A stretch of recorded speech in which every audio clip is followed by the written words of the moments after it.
Now to the big story, bracing for the long haul. General Motors and the UAW are back at the bargaining table, but there is still no end in sight to the strike. That strike entering its 41st hour. The two sides are reportedly still very far apart on several issues. And tonight we've learned that GM is pulling the plug on health care coverage effective today.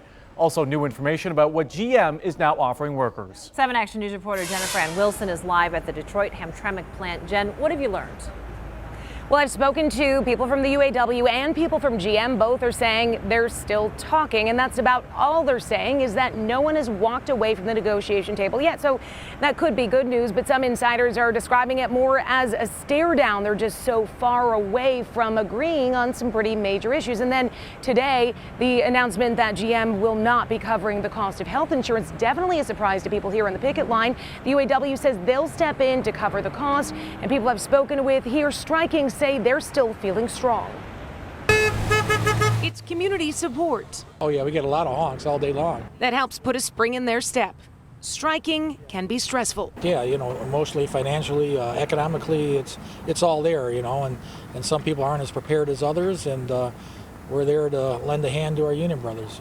The Local 22 union has a lot of resources to help its members through. If they need to make a utility bill or whatever, and we've got grief counseling or anything like that, child care, anything in that nature. Which is really important because though the UAW General Motors contract negotiation happens inside a boardroom, it's impacted by what happens outside. Who can last the longest, a company without workers or workers without working?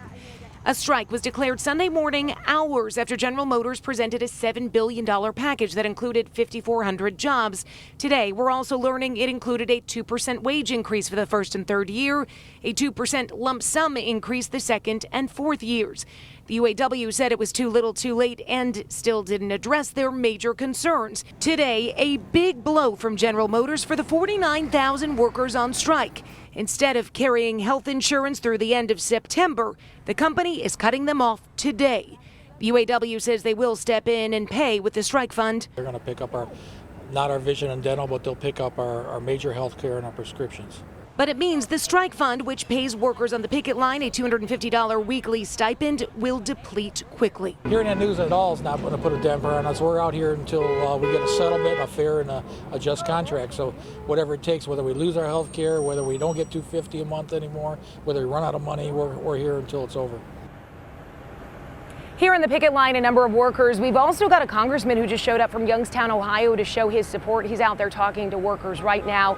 The UAW also sent out a letter to its 49,000 members instructing them how they can transition over to the COBRA insurance. Some have already filled out the forms. They just have to go to their local offices to sign off to make it official. So if you are in the union, make sure to check with your local offices. Of course, we will continue to cover the strike and the negotiations. Just keep tuned to WXYZ.com and right here on 7.